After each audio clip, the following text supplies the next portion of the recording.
베드로후서 2장 10절에서 22절까지 말씀입니다. 제가 새번역 성경으로 제가 받들어서 읽겠습니다. 특히 더러운 정욕에 빠져서 육체를 따라 사는 자들과 권위를 멸시하는 자들을 그렇게 하실 것입니다. 그들은 괴담하고 거만해서 겁도 없이 하늘에 있는 영광스러운 존재들을 모욕합니다. 천사들은 그들보다 더 큰 힘과 능력을 가지고 있으면서도 주님 앞에서 그들을 비방하는 고발을 하지 아니합니다. 그러나 그들은 본래 잡혀서 죽을 목적으로 태어난 지각 없는 짐승들과 같아서 알지도 못하는 일들을 비방합니다. 그러다가 그들은 짐승들이 멸망하는 것 같이 멸망을 당할 것입니다. 그들은 자기들이 저지른 불의의 값으로 해를 당합니다. 그들은 대낮에 흥청대면서 먹고 마시는 것을 낙으로 생각합니다. 그들은 티와 흠투성이 인간들입니다. 그들은 여러분과 연애를 즐길 때에도 자기들의 속임수를 꾀하고 있습니다. 그들의 눈에는 가늠한 상대자들밖에 보이지 않습니다. 그들은 죄를 짓기를 그치지 않습니다. 그들은 들뜬 영혼들을 유혹하며 그들의 마음은 탐욕을 채우는 데에 익숙합니다. 그들은 저주받은 자식들입니다. 그들은 바른 길을 버리고 그릇된 길로 갔습니다. 불의의 삭슬 사랑한 불의의 아들 발람의 길을 따라간 것입니다. 그러나 발람은 자기의 범죄에 대하여 책망을 들었습니다. 말 못하는 나귀가 사람의 소리로 말하여 이 예언자의 미친 행동을 막은 것입니다. 이 사람들은 물 없는 샘이요 폭풍에 밀려가는 안개입니다. 그들에게는 캄캄한 어둠이 마련되어 있습니다. 그들은 허무맹랑하게 큰 소리를 칩니다. 그들은 그릇된 생활을 하는 자들에게서 가까스로 빠져나온 사람들을 육체의 방종한 정욕으로 유혹합니다.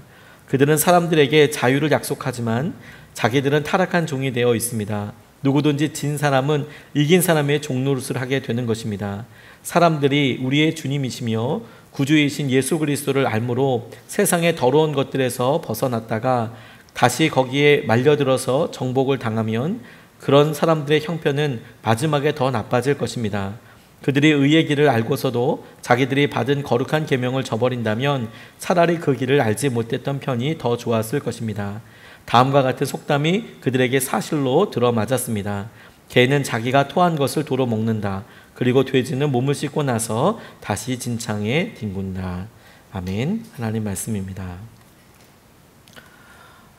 후회하지 않는 삶을 위해서 우리가 베드로후서 말씀을 붙잡고 같이 기도하는데 오늘 네 번째 시간입니다. 강의하면서 처음서부터 계속해서 이렇게 살펴보는데 이 베드로후서는 크게 두 가지 말씀이 있다라고 말씀을 드렸습니다. 큰 주제가 거짓 교사들을 주의해라. 그리고 영적으로 성숙하라, 성장하라. 이게 두 가지 키워드입니다. 그런데 지난주와 같이 올해 2장이 이어지게 되는 말씀인데 이 거짓 선지자들로 인하여서 사람들이 자연스럽게 죄와 그리고 우상 숭배와 이런 일들에 익숙해지고 그 일을 자기들도 하는 뿐만 아니라 다른 사람들도 그렇게 설명하고 자연스럽게 행동하니까 빠져가는 사람들이 많고 그것으로 인하여서 지난주에는 의인의 심령이 상하더라, 아프더라 이런 말씀을 나눴습니다. 오늘 본문 말씀은 거기에 이어져서 그 사람들이 보이고 있는 여러 행태들에 대해서 우리에게 경고하고 보여주고 있는 말씀입니다. 죄에 대해서 깨어있을 그 죄의 종류들이 참으로 많겠지만 그런데 오늘 베드로후서가 이야기하고 있는 이 세 가지 우리에게 권면하는 것들이 우리에게 있어서는 가장 일반적일 뿐만 아니라 또 우리의 삶을 한 방에 혹은 자연스럽게 무너뜨릴 수 있는 그런 죄일 수 있겠고 또 하나 우리에게 이런 작은 기준들을 통하여서 우리의 삶 전체를 돌이켜보는 것도 꼭 필요한 일이라고 생각이 듭니다. 오늘 주님께서 이 말씀을 통해서 약한 사람들과 함께 살아가게 될 때 우리가 특별히 조심해야 될 기준, 특별히 우리를 넘어뜨릴 수 있는 죄, 이런 연약함에 대해서 우리가 좀 같이 살펴보고 싶습니다. 어느 늦은 밤에 어떤 분이 지하철을 타고 이렇게 가시는데 지하철 안이 한산하더랍니다. 눈을 감고 이렇게 있는데 옆자리에서 연인이 하는 이야기가 들려오더래요. 연인이 서로 어떤 얘기를 했을까요? 아주 닭살 돋는 이야기를 연인이 남자 여자 이 두 분이 이렇게 하는데 뭐라고 이야기하냐면 오빠 나 예뻐? 이렇게 물어보더래요. 잠이 확 깨겠죠. 이거 어떻게 되는 건가. 근데 대답을 안 하더래요. 남자가. 그러니까 이 자매가 나 예쁘냐고 이렇게 물어보더래요. 그러니까 이 남자분이 정말 입술을 정말 가지더니 사람들이 보잖아 이렇게 이야기하시대. 사람들이 보잖아. 그러니까 이 자매가 또 물었더래요. 그러니까 빨랑 대답해. 나 예뻐? 이렇게 묻더래요. 그래서 이 눈 감고 있던 이분이 궁금해서 도저히 참을 수가 없었답니다. 도대체 어떻게 생긴 자매인가. 그래서 눈을 이렇게 떴대요. 떠서 쳐다봤답니다. 발그레한 여성의 얼굴이 이렇게 보이더래요. 이분이 예쁘다 안 예쁘다 이렇게 평가하지 않으시더라고요. 근데 여자가 또, 이 자매가 또 최근에서 물었대요. 왜 대답을 안 해? 오빠 나 예쁘냐니까. 근데 슬슬 짜증이 나더니 자신이 대신 대답해주고 싶더래요. 예쁩니다. 됐나요? 이렇게 예쁘다고요. 됐나요? 이렇게 남자가 대답을 안 하니까. 우리 눈만 감고 있어도 우리 주위에 자동으로 소리들이 많이 들리죠. 그리고 우리의 대답 안 하려고 하지만 사실 은근 신경 쓰이는 일 참 많고요.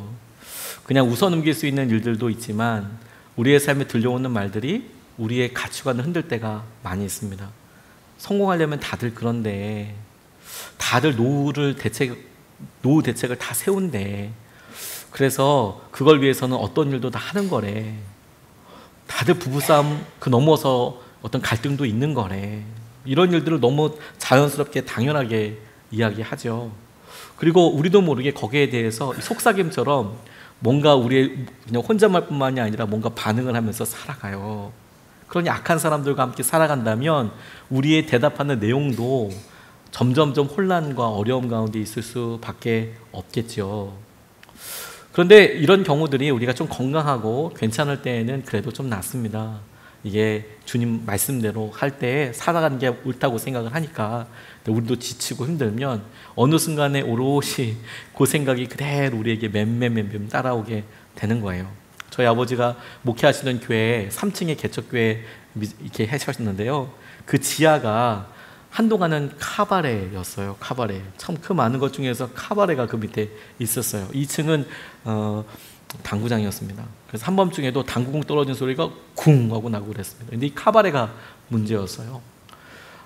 저는 뭐 다른 노래들은 잘 기억나지 않는데 저희 아버지께서 항상 그렇게 설교할 때 그런 얘기 하시더라고요. 설교 준비를 한참 하다 보면 이 카바레가 낮에도 카바레가 있어요. 근데 배신자요 막 계속 이런 노래가 막 들리는데 뚱 하면서. 근데 문제는 뭐냐면 저희 아버지가 어느 순간에 설교 준비하다가 배신자요 노래를 같이 따라 부르고 계시더라는 거예요. 깜짝 놀라셨다고. 배신자요. 근데 사실 저도 가끔 가다 보면 지나가는 사람들이 이렇게 얘기하는데 어느 순간 제 입에 그 노래가 같이 옮겨 붙었어요. 그래서 저도 이렇게 노래 부르고 있고요. 흥얼흥얼하고 그렇게 있어요. 마치 그 노래를 되게 잘 아는 것처럼 어느 순간에 제 입에 그냥 홀딱 전염이 되더라고요. 죄도 똑같이 그럴 수 있겠어요. 자연스럽게 내가 그런 일들에서 오래 그냥 노출되어 있으니까 그렇게 하는 법이다. 실제로 어떤 자매가 어머님이 오셨을 때 당시에, 요즘은 절대 그렇지 않습니다만 당시에는 선생님들이 정말 수고하신다는 그런 의미에서 그냥 바카스라도 한 병 사드시라고, 바카스 한 병 살 돈만 넣은 건 아니지만 한 100병 사 먹을 수 있을 돈 이상 들었겠지만 조그맣게 봉투 하나 이렇게 만들어서 바카스 이렇게 넣으면서 정말 선생님을 존경하기 때문에 그러셨을 거예요. 그렇게 얘기 드리고 인사를 했다는 거예요. 근데 나중에서야 알았대요. 나중에 본인이 철들고 고등학교를 훨씬 넘어서 아셨대요. 그게 보는 사람의 입장에 따라서는 그렇게 순진하게만 보이지 않을 수 있겠구나. 그게 어떤 사람들은 죄라고도 이야기하는 사람들이 있는 거구나. 그걸 그냥 선생님을 향하여서 그냥 존경한다, 수고하신다라는 의미가 아니라 어떤 목적을 위해서 드리는 그런 뇌물이라고 보는 사람들도 있구나. 그걸 알고 깜짝 놀랐대요. 다들 그렇게 하는 거라고 생각을 하고 있었는데 죄가 훅 들어온다니까요. 근데 오늘 본문 말씀에서 저는 베드로가 이 베드로 두 번째 편지를, 베드로에게서 온 두 번째 편지를 읽는 소아시아 터키 지역에 있는 고난받고 있는 교인들에게 이 거짓 선지자들, 거짓 교사들을 조심해라 라고 막 이야기하면서 그들이 보이는 여러 행동들을 이야기하면서 이 쭉 그냥 거의 마음의 감정들이 다 나오는 그런 글들이거든요. 근데 저는 그 중에서 우리의 죄에 우리가 쉽게 빠질 수 있는 연약함이 있다는 것을 이렇게 보게 됐어요. 그래서 여러 죄들 가운데 우리가 흔히들 빠지는 이것만 우리가 같이 붙잡을 수 있어도 하나님께서 우리를 정결하게 하시는 데 있어서 굉장히 중요한 통로가 되겠다라고 생각하게 됐습니다. 첫 번째가 뭐냐면 함부로 비방하고 비난하는 거라는 생각을 하게 됐어요. 10절부터 12절까지 말씀을 보면 특히 더러운 정욕에 빠져서 육체를 따라 사는 자들과 권위를 멸시하는 자들을 그렇게 하실 것입니다. 가두신다라는 이야기입니다. 앞에서 이어지는 대목인데요. 이어지는 말씀은 그들은 대담하고 거만해서 겁도 없이 하늘에 있는 영광스러운 존재들을 모욕합니다. 천사들은 그들보다 더 큰 힘과 능력을 가지고 있으면서도 주님 앞에서 그들을 비방하는 고발을 하지 아니합니다. 그러나 그들은 본래 잡혀서 죽을 목적으로 태어난 지각 없는 짐승들과 같아서 알지도 못하는 일들을 비방합니다. 그러다가 그들은 짐승들이 멸망하는 것 같이 멸망을 당할 것입니다. 이렇게 이야기하고 있습니다. 하늘의 영광스러운 존재들을 모욕하고 비방합니다. 하나님 혹은 하나님께서 하신 여러 일들, 그 계획들을 비방하고 모욕한다라는 그런 의미입니다. 저는 이것을 우리에게 조금 더 일반적으로 적용을 해보게 됐어요. 우리가 말로는 하나님이라는 말을 쓰지 않고 성령님, 내가 그분에 대해서 어떤 지금 섭섭함과 후회를 이야기하지 않더라도 우리의 말에 그분과 함께 하시는 사람들 혹은 그분이 우리에게 하신 일들을 우리의 감정과 우리의 비방과 비난을 섞어서 이야기하는 것을 통해서 얼마든지 그분의 이름을 모욕할 수 있거든요. 그리고 이것이 우리가 주님께서 사랑하라고 하신 사람들 가운데에서도 분명히 비방과 비난을 통해서 하나님이라면 하시지 않을 일들을 우리가 너무도 뻐젓이 하게 되는 것이죠. 특별히 권위 있는 사람들에게 우리가 비방하고 비난하는 것에 대해서 너무 자연스럽게 생각을 해요. 제가 부부와 관련된 책을 요즘 많이 읽다가 흥미로운 구절들이 몇 군데 있는 거예요. 그 중에 남자들이 이런 이야기 많이 한답니다. 칭찬 빼고는 다 비판이고 비난이다. 다 욕이다. 남자들한테 칭찬 빼고 다 욕처럼 들린다. 그런 이야기와 함께 사람들이 비난과 비판에 대해서 건설적인 비난과 비판이 있다고 하지만 그런 거 없다. 비난과 비판은 건설이고 뭐고 일단 마음의 기분이 나쁘다, 상처가 되다, 이렇게 표현하신 분들도 있더라고요. 우리가 물론 마음에 넉넉한 힘이 있다면 우리에게 정확하게 이야기해주는 일을 놓고 넘어갈 때도 있지만 우리의 상태가 조금 어렵고 힘들 때는 소위 그런 건설적인 비난과 비판도 너무 힘들게 하거든요. 그거 한 방에 훅 쓰러질 수도 있게 되는 거거든요. 너 왜 그래? 너 너무 예민한 거 아니야? 이런 정도가 아니고요. 근데 이 비방과 비방이 오히려 우리에게 있어서 우리의 영적인 상태를 이렇게 굉장히 가늠하게 하는 시금석이, 리트머스 시험지가 된다고 생각하게 되었습니다. 우리가 자신의 마음속에 드는 다른 사람들에 대해 평가를 생각하면 주님의 말씀을 붙잡고 생각해 봐야 하는 거예요. 내 마음속에 하나님께서 하신 일에 대한 비방과 비난이 떠오르게 된다면 그러면 우리의 삶에 문제가 생긴 것이죠. 11절 말씀을 다시 한번 보면 천사들은 그들보다 더 큰 힘과 능력을 가지고 있으면서도 주님 앞에서 그들을 비방하는 고발을 하지 아니합니다. 이렇게 이야기하거든요. 천사들도 하지 않는 일들을 그렇게 악한 사람들은 비방하고 비난하더라. 그리고 우리도 그렇게 하더라라는 것이죠. 하나님의 방법은 하나밖에 없어요. 우리는 그래도 사실과 팩트와 여러 일들로 이거를 고치는 것에 중심이 있지요. 고치지 않는다는 것이 아닙니다. 고치고 함께하게 될 때 그 일을 이루어 나가는 방식에 대해서 이야기하는 거죠. 어떤 분이 개를 너무 사랑했대요. 뭐 애견 이렇게 개를 사랑하고 고양이를 사랑하시는 분들이 좀 많잖아요. 근데 개가 우유를 좋아했대요. 그래서 우유를 먹이려고 하는데 좋아하니까 우유를 이렇게 따라 놓고 막 먹으라고 하는데 웬일인지 강아지가 안 먹으려고 하는 거예요. 그러니까 먹으라고 개줄을 끌고 이렇게 하다가 이제 목을 눌러가지고 먹어라.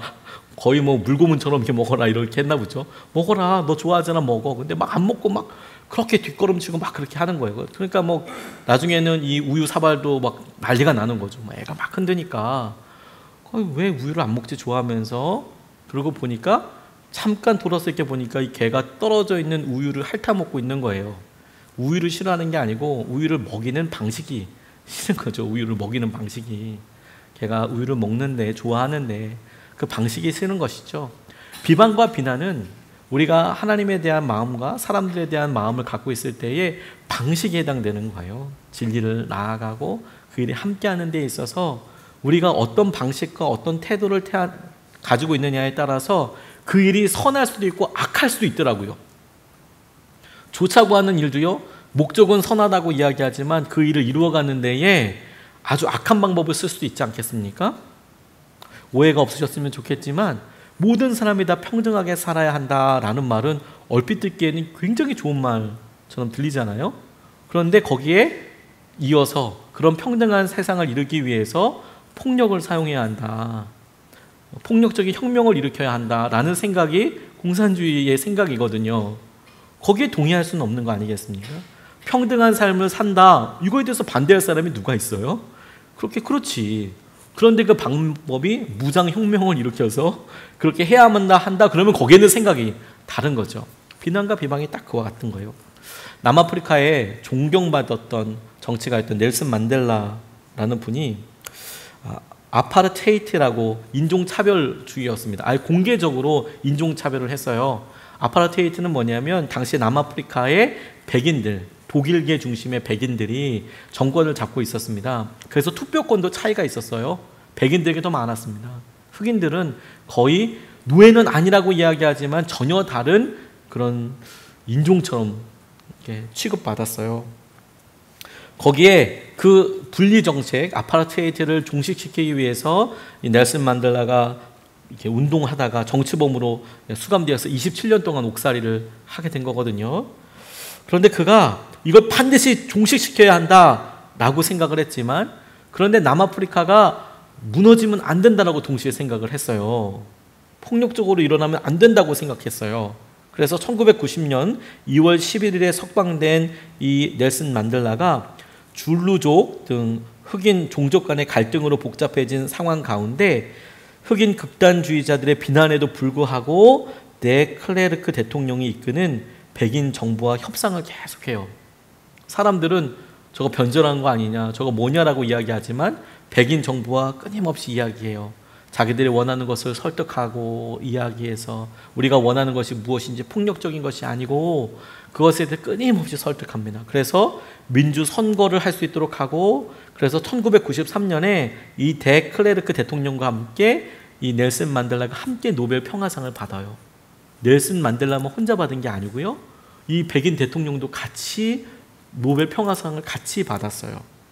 이 아파르테이트라는 것을 아예 공개적인 이 정치적인 인종 분리주의에 대해서 없애버리고 선거를 같이 하자. 그래서 그 이듬해에 남아프리카 최초로 실시된 흑인 참여 자유총선거에서, 그전에는 흑인들이 참정권이 없었어요. 그 참정권을 가지고 대통령 선출이 됐어요. 과정도 민주적인 선거를 통해서 그렇게 그 백인 정부에게 그걸 얻어내서 실제로 정당한 과정을 통해서 선거를 해서 넬슨 만델라가 남아프리카 공화국의 대통령이 돼서 350년에 걸친 인종 분규가 끝을 맺게 되는 거예요. 그가 이렇게 이야기했습니다. 인생에서 중요한 것은 삶을 살았다는 것 자체가 아닙니다. 우리 삶이 다른 이들의 삶에 얼마나 긍정적인 변화를 일으켰는가, 그게 중요합니다. 이렇게 이야기했어요. 우리가 비방과 비난과 우리 함부로 하나님 앞에 이야기하고 사람들 함부로 이야기하고 이런 것들이 우리의 영적인 생활과 우리의 믿음을 한 방에 훅 가게 하는 굉장히 경계해야 할 만한 기준인 것을 우리가 깨어 있어야겠다는 생각이 들었어요. 두 번째로, 이런 악한 세대에서 악한 사람들이 보여주는 행태, 행위, 범죄에서 드러나는 게 무엇인가, 이 본문 말씀에서 이야기하고 있는 것이 뭐냐면 방탕함과 음란함입니다. 방탕함과 음란함. 13절로 15절까지 말씀에 그들은 자기들이 저지른 불의의 값으로 해를 당합니다. 그들은 대낮에 흥청대면서 먹고 마시는 것을 낙으로 생각합니다. 그들은 티와 흠투성이 인간들입니다. 그들은 여러분과 연애를 즐길 때에도 자기들의 속임수를 꾀하고 있습니다. 그들의 눈에는 가늠할 상대자들밖에 보이지 않습니다. 그들은 죄를 짓기를 그치지 않습니다. 그들은 들뜬 영혼들을 유혹하며 그들의 마음은 탐욕을 채우는 데에 익숙합니다. 그들은 저주받은 자식들입니다. 그들은 바른 길을 버리고 그릇된 길로 갔습니다. 불의의 삭스 사랑한 불의의 아들 발람의 길을 따라간 것입니다. 이렇게 이야기하여 쭉 설명한 듯 이야기하지만 내용 핵심은 간단합니다.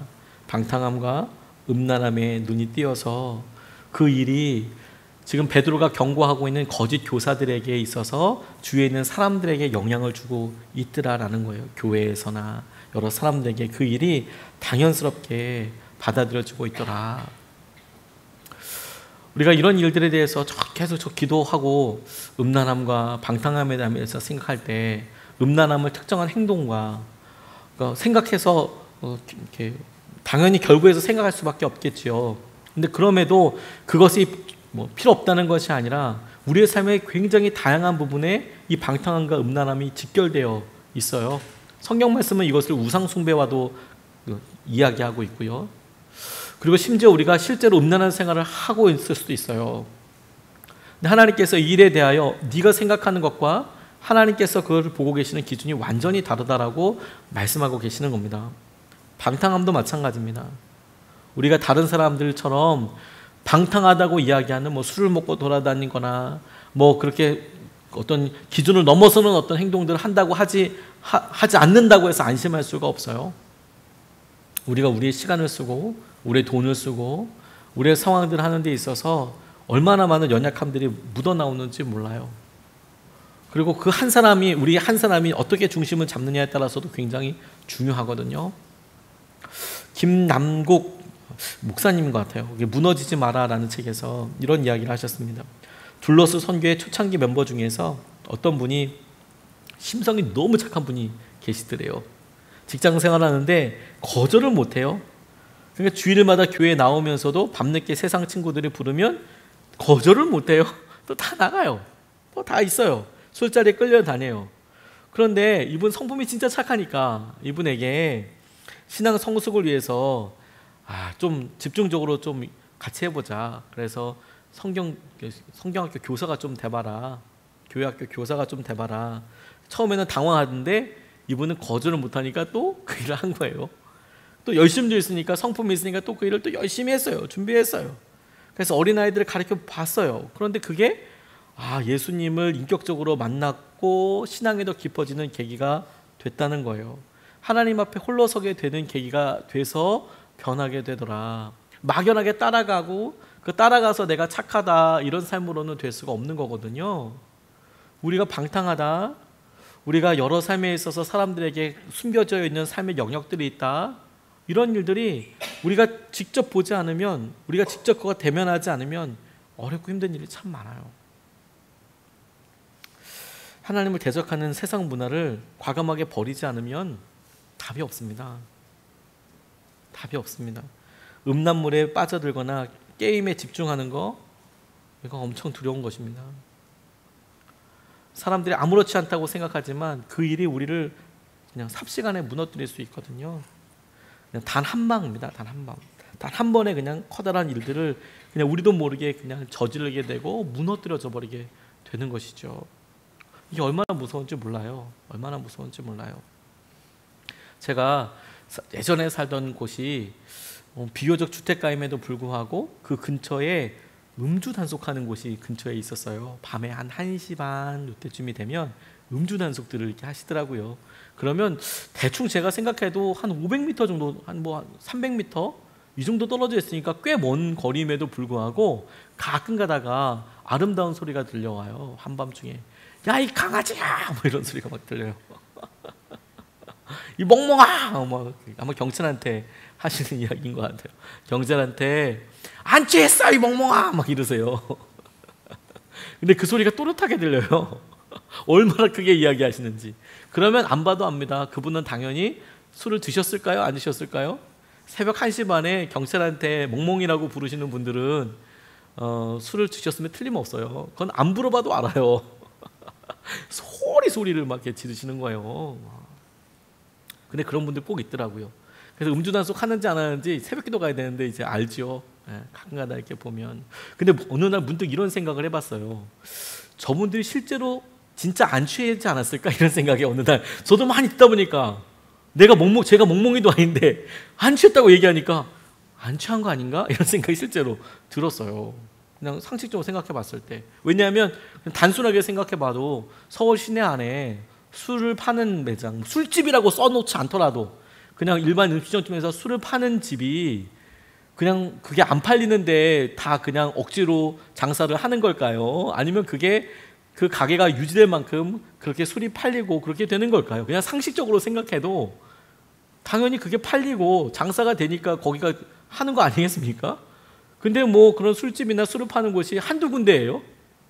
서울 시내에 차가 제가 최근 통계는 잘 모르겠지만 적어도 100만 대는 훨씬 넘거든요. 적어도.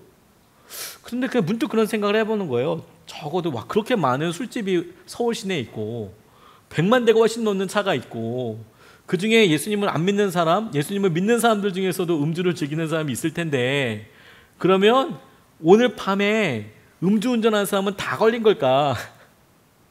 안 걸린 사람도 있지 않을까? 이런 생각을 그냥 상식적으로 자다가 하도 강아지 하니까 생각하게 된 거예요.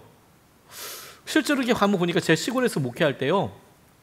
그 동네는 버스가 하루에 4번 들어왔거든요.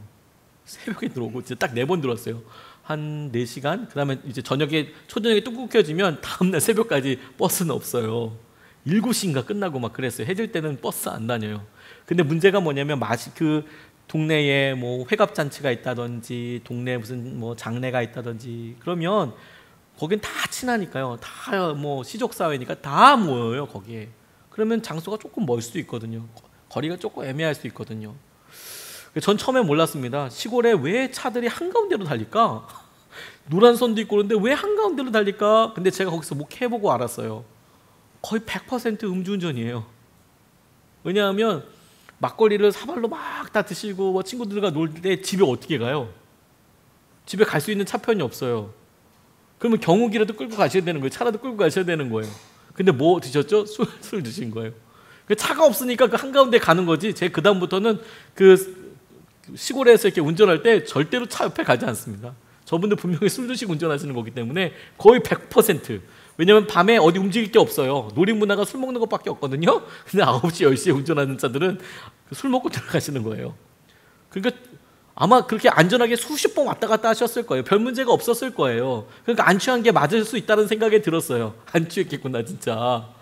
얼마나 억울할까 저분 생각에는. 억울할까 이런 생각이 들지만 그런데 절대로 그분들이 운전하게 하면 안 되지 않겠습니까? 운전대 절대로 뺏어야 됩니다. 무조건 뺏어야 됩니다. 저는 더 낮춰야 된다고 생각이 들어요. 가끔 가다가 이렇게 신문에 난 거 보면 새벽 1시 반에 열심히 공부하다가 집에 들어가는 고등학생이 무슨 잘못이 있어요? 그걸 왜 갖다 박아요? 도서관 차 이렇게 운행하는데 그 뒤로 멀쩡하게 왜 갖다 박아요? 왜 한 큰 길 한가운데 왜 차를 세워놔요? 그 사람들한테 다 피해주고 그거 진짜 위험한 일이잖아요. 그러니까 술 먹으면 절대로 그러니까 술 먹는다 말다 이런 거 가지고 뭐 탓할 생각은 없어요. 운전은 절대 하면 안 된다는 생각이 진짜 들었어요. 절대 무조건 키 뺏어야 된다. 아예 그 퍼센트 더 낮춰가지고 뭐 진짜 그 알코올 냄새라도 맡아도 안 된다. 이렇게 하고 싶은 마음이 들 정도예요. 왜 그러냐면 본인 스스로 이거 중심에 이거 자기가 자기 삶을 컨트롤할 수 있다고 생각해요. 근데 우리는 그 사람이 어저께도 열흘 동안 술을 날마다 먹어서 차를 끌고 집에 갔는데 불행히도 그 음주운전에 걸리지 않아서 우리에게는 불행히도 그래서 안전하게 갔다고 하더라도 그래서 정말 안 취했다고 하더라도 만에 하나 사고 한 방 나면 사람들이 어떻게 될지 모르니까 그거 뺏어야 된다고 생각하잖아요. 만에 하나가 뭐예요? 절대 안 된다고 생각하잖아요. 마찬가지 우리 삶에요. 방탕함과 음란함이 딱 그와 같아요. 한 방에 그냥 끝내버리거든요. 목회와 신학이라는 잡지에서 미국의 한 목사님 이야기가 실렸습니다. 음란한 사고로 인해서 잡지 음란죄에 빠져서 교회에 사임한 이런 목사님이었습니다. 미국 교회에서. 근데 교단 징계위원회에서 결정을 했는데 이 목사님이 2년 동안 목회를 그만두라고 공식적으로 목회하지 말라고 2년 동안 정지 명령을 받았답니다. 먼 곳으로 이사 가라고 명령도 나왔답니다. 그 주위에 살지 말라고 다 따라야죠. 목사님과 사모님이 돈을 벌려고 일자리를 구해야 했답니다. 무엇보다도 목사님의 가정이 무서운 정신적인 고통을 겪게 되었어요. 그래도 이 목사님 할 말이 있겠습니까? 자기가 한 일이니까 할 말이 없죠. 하지만 그렇다고 하더라도 또 가정은 또 무슨 죄가 있겠어요. 자녀들도 사모님도 엄청난 고통을 이제 겪는 거죠. 회복되는 데도 힘들고요. 근데 이 목사님은 어떤 죄값도 달게 받을 각오를 하셨대요. 근데 이 목사님의 가장 큰 고통이 따로 있었답니다. 뭐냐면 모두 자기를 경멸하고 피하기만 하였지 어느 누구도 자기가 음란죄를 이기도록 도와주는 사람이 없었다는 게 진짜로 힘든 일이었대요. 무슨 말이냐면 자기가 음란죄를 져서 그래서 자기가 지금 이런 벌을 받고 있고 그리고 어디 가서도 그 교단 목사님들은 알 거 아니에요. 그러니까 자기가 그렇다라고 이야기를 하니까 손가락질을 하는데 세상에서는 뭐 그런 불륜과 이런 일 하면서 넘어갈지 몰라도 목사라는 사람이 그래서 그건 다역게 받겠다. 근데 진짜 마음 한켠 힘들었던 건 뭐냐면 그렇게 경멸하고 그렇게 손가락질 하면서 막상 자기 안에 있는 음란죄를 이기도록 도와주는 사람은 아무도 없더라는 거예요. 그게 진짜 힘들더라는 거예요. 이 목사님에게 두려운 것은 왜 이렇게 자기 안에 두려움이 됐냐면 여전히 음란의 유혹을 떨칠 수가 없더라는 거예요. 이분 솔직하게 그렇게 쓰셨더라고요. 자기가 음란죄 때문에 넘어졌는데 그래서 그것 때문에 책임을 회피하고 싶은 생각이 전 있는 게 아니고 다 지겠고 하는 다 할 거고 내가 가족에도 잘못됐고 다 인정하는데 정작 자기는 여전히 음란한 유혹이 자기 안에 있더라는 거예요. 그게 너무 힘들더라는 거죠. 그리고 자기 혼자서 결심으로 도무지 해결할 수 없었기 때문에 두려웠답니다. 그래서 이 목사님이 출석하던 교회 담임 목사님을 찾아갔대요. 자기가 목사지만 이제 목사직을 내려놓고 그래도 신앙생활 안 할 수는 없잖아요. 그 주를 바꿔서 우리로 얘기하면 뭐 강원도로 갔다든지 뭐 저기 경상북도로 갔다든지 미국은 땅덩이가 더 크죠. 더 모르는 사람들 가서 이런 상황을 얘기하고 그 담임 목사님께 모든 것을 고백하였답니다. 그러면서 울면서 요청했대요. 왜냐하면 그때 당시에는 그 시기에는 그분이 담임 목사고 자기 성도잖아요. 안수를 받았다 하더라도 뭐라고 요청했냐면 나를 만날 때마다 나에게 물어주시기 바랍니다. 목사님 요즘은 음란 일에 빠지지 않았습니까? 라고 물어봐달라고. 요즘은 음란한 일에 빠지지 않았습니까? 누군가가 자기에게 요즘도 죄 짓느냐고 물어만 주어도 자기가 그 음란죄에서 벗어나는데 큰 도움이 될 것 같더라고. 이렇게 고백을 하셨다고요. 우리가 비방하기엔 참 좋습니다. 어느 목사님이 부끄럽습니다. 저도. 하지만 어느 순간에 부끄럽다고 이야기하고 저도 그렇게 비난하다가 어느 순간에 저도 연약한 면이 있다는 것을 당연히 인정해야 된다고 생각하게 됐어요. 아직 안 한 거죠. 제가 아직 안 했다고 표현하는 이유는 뭐냐면 아직 저는 살고 있고 여전히 연약한 부분이 있고 그래서 거기에 계속 의식적으로 깨어있고 노력하지 않으면 아직일 뿐이에요. 아직. 죄에 대해서는 누구나 아직일 뿐입니다. 완전한 사람이 있을 수가 없어요. 아직이기 때문에 비판하고 비난할 수 없죠. 모르는 거니까요. 진짜 우리가 하나님을 의지하고 하나님께서 우리에게 보호해 주셔서 우리의 삶이 끝날 때까지 그렇게 정결하게 끝나기를 다 원하죠. 근데 아직일 거예요. 아직. 그러니까 음란함, 방탕함 이런 데 대해서 조심하라고 이야기하는 게 얼마나 제게 중요한 도전인지 몰라요. 유명한 목사님들 단 한 방에 그냥 가시더라고요. 저 존경하는 목사님 중에서 제가 진짜 그분의 간증 듣고 너무 존경해서 제가 같이 사진 찍자고 그랬어요. 둘이 사진 좀 찍어달라고.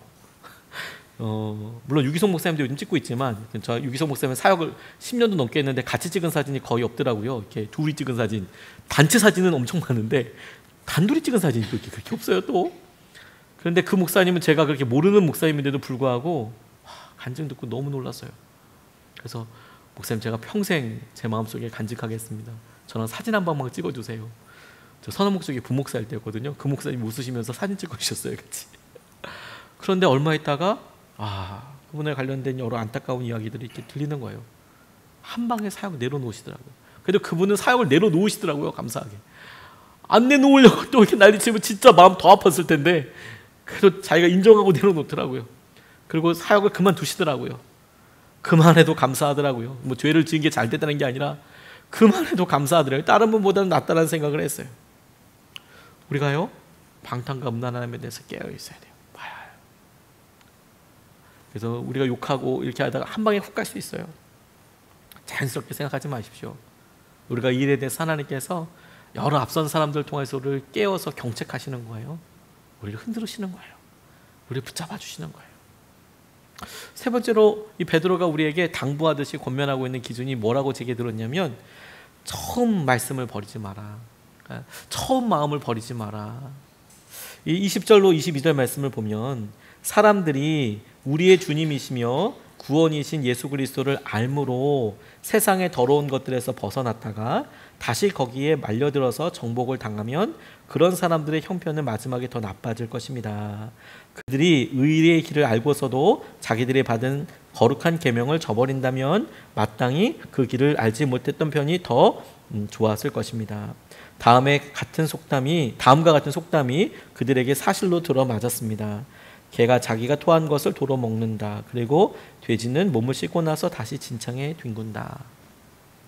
무슨 얘기를 하고 있는 거냐면, 예수님을 믿고 따르던 사람들이 세상으로부터 다 벗어나서 정결한 삶을 살다가, 거룩하게 주님을 따라가는 삶을 살다가 그 삶을 유지하지 못하고 다시 세상으로 돌아갔을 때의 그 모습은 개가 토한 것을 다시 먹는 것과 똑같고, 돼지가 목욕을 하고 다시 진창에 뒹구는 것과 똑같이, 아니 오히려 더 더럽다, 더 무너진다.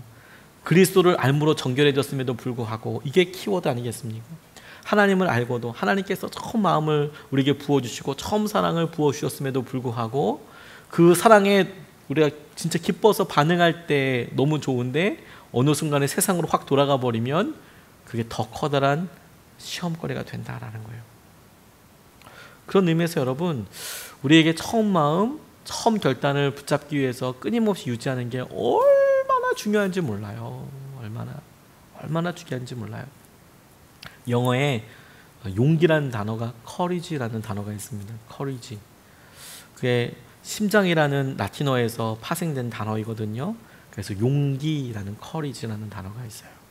그런데 여기에 이게 앞에 encourage라고 두 개를 en이라는 말을 붙이면 이렇게 용기를 북돋아주다, 이런 의미가 있어요. 새로 시작하도록 나도 도전하고 이렇게 해봐라, 이런 의미가 있어요. 그런데 그 의미와 함께 똑같이 두 번째 의미, 아주 중요한 의미가 있어요. 열심히 하던 일을 계속 하도록 격려하다는 뜻도 있어요. 뭔가 새로운 일을 시작하도록 용기를 내봐, encourage 하거든요. 근데 그것만 encourage 하는 게 아니라, 여러 일을 해왔어요. 근데 지쳐요, 힘들어요, 어떻게 해요? encourage예요. 용기가 필요한 거거든요. 격려가 필요한 거거든요. 처음 마음을 이렇게 이끌어가도록 하나님께서 하시는 것들을 보고 알고 누리게 하여 되는 거거든요. 그게 우리에게 계속 필요한 거예요. 죄뿐만 아니라 우리의 처음 주셨던 하나 그리스도를 알므로 우리가 살았던 삶에 대해서 우리가 놓치지 않고 계속 가는 게 엄청 중요한 기준이 되는 거예요. 어떤 목사님께서 간증을 나누시는데 본인 마음에 있었던 너무 아픔을 나누시더라고요.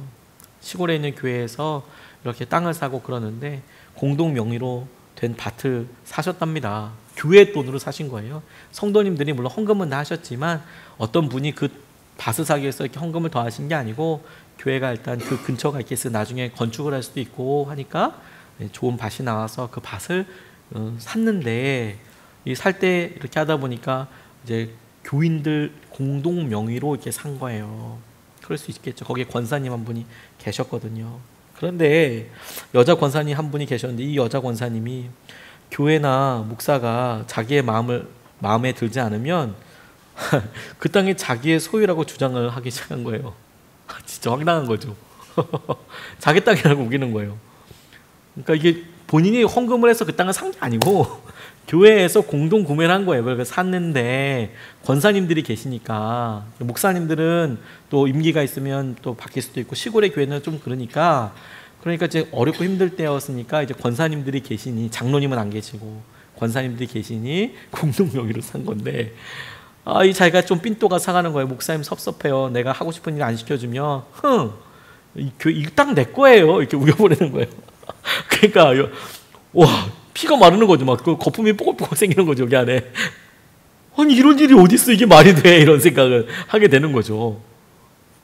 여러분, 이게 상황이 이게 정상적으로는 사실 이해가 안 가요. 그러니까 본인 땅이 아닌데 자기 이름으로 등기가 되어 있으니까 이거 내 땅이다, 이렇게 얘기하시는 거예요.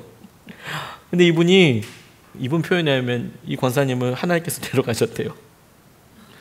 하관식을 준비하는데 동생인 장로교 목사가 와서 하는 말이 누나가 죽기 전에 땅 이야기를 했느냐 이렇게 물어보시더래요. 아니 왜 장례식에서 동생 목사라는 사람이 와서 땅 얘기를 하냐 얘기를 들어보니까 이 누나가 껄핏하면 동생한테 그 땅 팔아서 교회 지어주겠다고 그렇게 얘기했나 봐요.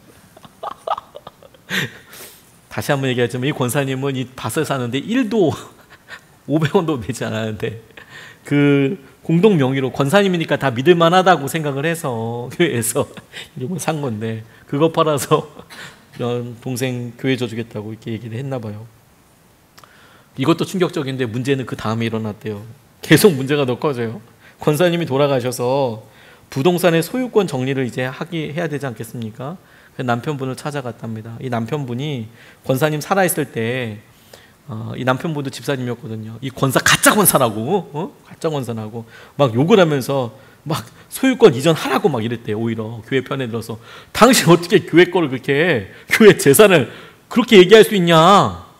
빨리 소유권 넘겨라 막 이렇게 막 교회 편을 들어서 열심히 하셨던 분이었대요. 남편 집사는 찾아가면 소유권 이전해 주시겠다고 이렇게 이야기하셨대요.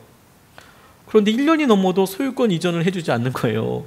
빨리 받아야 되는데 교회에서 그걸 받아서 어떻게 해야 되는데 그래서 이 목사님이 무척이나 마음이 상하시더래요. 그리고 어느 순간에 남편 집사님이 미워지기 시작하더래요. 자기 것도 아닌데 이거 왜 이러나 왜 교회에서 이래야 되나. 1년 6개월이 지난 어느 날 부르시더래요. 그러더니 이 집사님이 충격적으로 이렇게 얘기하시더래요. 부동산 등기법에 의하면 그 땅은 자기의 소유이며 소유권 이전을 해줄 테니 대신 교회가 2천만 원을 내놓으라고 이야기하셨대요. 어이가 없죠. 어이가 진짜. 2천만 원을 이 권사님이 생전에 헌금하신 게 아니고 자기 소유권이니까 2천만 원을 내놓으면 소유권 등기를 해주겠다. 와, 1년 반 만에 말이 이렇게 늘어나는 거예요. 이 남편분이 몰랐던 게 아니고 생전에는 야, 너 가짜 목사 아니냐? 아니, 가짜 권사 아니냐? 빨리 소유권 해줘라. 우리가 헌금한 것도 아닌데 그거 이름 그렇게 해가지고 네가 권사여서 그거 한 건데 그거 그렇게 하면 되냐? 그렇게 막 얘기했는데 그걸 안 하니까 이랬던 집사님이 1년만 딱 지나고 나니까 부동산 등기법으로 이거 내 거다. 내가 팔아도 아무 2천만 원 갖고 와라 이렇게 얘기하시더라는 거예요. 어이가 없고 거품을 무셨대요. 그래서 교우들한테 말했더니 2천만 원 달라고 합니다. 어떻게 할까요? 그랬더니 교우들이 재판하자고 이야기하더래요. 변호사 찾아갔답니다. 근데 변호사들의 한결같은 답변은 뭐냐면 목사님 적당히 타협하십시오 이렇게 이야기하시더래요. 답이 방법이 없다고. 유지되던 고문 변호사를 만나도 감리교회는 다 유지제는 들어가거든요. 들어가도 똑같은 대답을 하더라는 거예요. 적당히 타협해야 한다. 그 상태에서 어떻게 뭐 방법이 없다. 등기가 그렇게 되어 있으니까 그거 어떻게 할 수 없다. 그러니까 와, 이분이 이렇게 썼어요. 살아서 목사의 마음을 아프게 하더니 죽어서도 속을 썩이는 것입니다. 이렇게 살아서 속이더니 죽어서도 이렇게 막. 근데 한편으로는 이 목사님이 죄책감이 무섭게 엄습해 오기 시작하더래요. 내가 목회를 바로 하지 못해서 제대로 신앙을 가르치지 못해서 이렇게 됐다. 너무도 마음이 아프다. 막. 그래서 내가 이렇게 못할 바에는 차라리 목회를 그만둬야겠다 이런 생각이 들더래요. 너무 속상하고 힘들어서. 그래서 결국 그 남편을 만나서 1,000만 원에 합의를 했다는 거예요. 1,000만 원에. 교회에서 1,000만 원을 주고 그 땅 소유권 달라. 다시 달라. 1,000만 원으로 이렇게 했대요. 그러니까 교우들도 마음이 많이 상하죠. 근데 목사마저 힘을 잃으면 안 될 것 같아서 정말 마음속으로 사귀기 시작했답니다. 근데 이제 몸도 같이 상하는 거예요. 몸도. 그리고 그 2006년인데 성탄절 때 탈진해서 쓰러지고 말았대요. 속도 너무 아프고 아무것도 먹을 수가 없어서 예배를 인도하는 것조차도 거의 불가능해서 병원에 갔더니 이 위벽에서 피가 나고 있더래요. 의사 선생님이 목사님 술도 안 드시는데 왜 위벽이랑 위장이랑 이 안에 있는 소화기관이 다 이렇게 망가졌는데 왜 피가 나나요? 이게 스트레스를 너무 죽을 것 같으니까 막 가슴이 답답해서 약물 치료하셨답니다. 근데 어느 날 예배 끝나고 나서 어떤 또 다른 여자 권사님이 이야기하는 도중에 속이 아픈 이야기를 또 하시는 거예요. 뭐냐면 권사님이 하시는 말씀이 목사님이 뭐가 속이 상합니까? 왜 스트레스를 받습니까? 이런 얘기를 하시더래요. 다시 한번 또 그 말에 또 이제 볼 당신 사위도 목사인데 언제나 하는 말이 교인들은 다 자식이고 목사는 부모라고 하시더니 어떻게 그런 말을 합니까? 그러면서 이분의 표현하면 권사님도 미워졌대요. 다 미워지기 시작하더래요. 뭔 얘기만 해도 다 미워지더래요. 이거 어떻게 해야 될지 너무 힘들고 담이 쌓이기 시작하고, 그리고 점점 영혼이 초라해지고 그렇게 되더랍니다. 진짜 목회 그만둬야 될까 하는 생각이 들 정도로요. 근데 고등학교 선배이신 목사님께서 이 목사님을 이렇게 부르더니, 조 목사 영성훈련이라 좀 다녀오지. 너무 힘들면 그렇게 하지 말고 어디 영성훈련이라 좀 다녀오지. 근데 이걸 또 3번이나 권면하시더래요. 한 번 얘기하고 본인이 시간 없어 못 갔는데 또 가라. 또 가라. 그러니까 3번째는 이제 갔답니다. 근데 거기 이렇게 들어갔는데 편하더랍니다. 좋게 먹을 거 간식 잘 주고 이야기하니까 잘 놀고 이렇게 있는데 말씀 얘기하지만 귀 하나도 안 들어오고 일단 잠 푹 자고 쉬고 이런 걸만 했대요. 일단 그런 것만 하는데, 근데 이제 수련회가 거의 다 끝나고 하루 일정 남았는데 그날 저녁 시간에 엄청난 일이 터졌어요. 뭐냐면 기도를 마치고 나오는데 그 선배라는 고등학교 선배라는 그 목사님이 오시더니 조 목사 사랑해 그러고 안아주시더라는 거예요. 조 목사 사랑한다. 고등학교 선배 목사님이. 그런데 이분이 눈물이 그때부터 갑자기 터지더래요. 감당할 수 없게끔. 자는데 잠자리에서도 눈물이 나더래요. 자는데도 계속 눈물이 나더래요. 조 목사 사랑해 이 말 한마디가. 다음 날에도 계속 울었대요. 조 목사 사랑한다 그 말 때문에. 흐르는 눈물 통해서 이분이 하나님 진짜 경험하게 된 거죠. 회복이 되는 거예요. 엄청난 말씀이 아니라 조 목사 사랑해, 고등학교 선배 목사님이 와서 야 너 사랑한다 그 말 한마디에. 그리고 수련회 가서 예배 시간에 계속 눈물만 흘렸대요. 교인들이 이상하게 여기지 않겠습니까? 그런데 예배 설교 마친 다음에 교우들에게 이렇게 이야기했대요. 저를 용서해 주십시오. 목사가 못나서 교우들이 제 마음 조금만 서운하게 해도 미워했습니다. 이 못난 목사를 용서해 주십시오. 그리고 저 때문에 상처받은 것이랑 모두 잊어주십시오. 오히려 본인이 잘못했습니다. 그리고 나서 이 목사님이 회복하게 되셨대요. 사명을 받고요. 하나님께서 우리에게 소중한 양을 맡겨주셔서 그 양을 소중하게 섬기던 목사님들도 어느 순간에 마음 잃고 나면 뭔 말만 해도 상처되고요. 뭔 말만 해도 미워질 수 있어요. 근데 회복될 때 보니까 하나님께서 우리를 처음 만나시고 사랑해 주시고 그런 말 한마디로 우리를 다시 살려주시고 바꿔주시고 일으켜주시고 인도하여 주시는 거예요. 그러니 처음 마음 그리스도를 알므로 너희들이 따르기로 결단했던 그 마음을 기억하고 따라라 라는 말씀이 우리에게 얼마나 중요한 말씀인지 몰라요. 그렇구나. 우리가 율법으로서 하는 게 아니라 은혜로 출발해서 하나님 처음에 주셨던 그 마음대로 하나님 내가 예배의 자리나 내가 기도의 자리나 하나님 내가 헌신과 심지어 순교의 자리라도 하나님께서 부르신 그 자리에서 내가 있겠습니다. 그리스도를 알므로 시작했던 그것을 내가 열매가 될 때까지 하나님 내가 이렇게 나아가겠습니다. 베드로에게 귀 기울이고 있는 소아시아의 교회 고난받는 성도들에게 꼭 당부하고 싶었던 거예요. 3가지 말씀을 같이 나눴어요. 하나는요, 비방하는 거 조심해라. 이 비방이 그리스도, 하나님이 하신 일, 하나님의 영광, 교회에 비방하는 거 쉽게 생각하지 말아라. 그게 우리의 믿음의 중심을 나타내는 거거든요. 2번째, 음란함과 방탕함 조심해라. 한 방이다. 계속 깨어있었다. 우리는 아직 죄인이 아닌 걸 수도 있어요. 아직 우리가 완전 이겼다고 이야기할 수 없어요. 3번째, 처음 그리스도를 알므로 순종하기로 생각했던 그 수준만큼 나아가려고 마음을 써라. 기도해라. 우리 찬양하고 같이 주님께서 하시는 은혜를 기도함으로 같이 고백하고 싶습니다.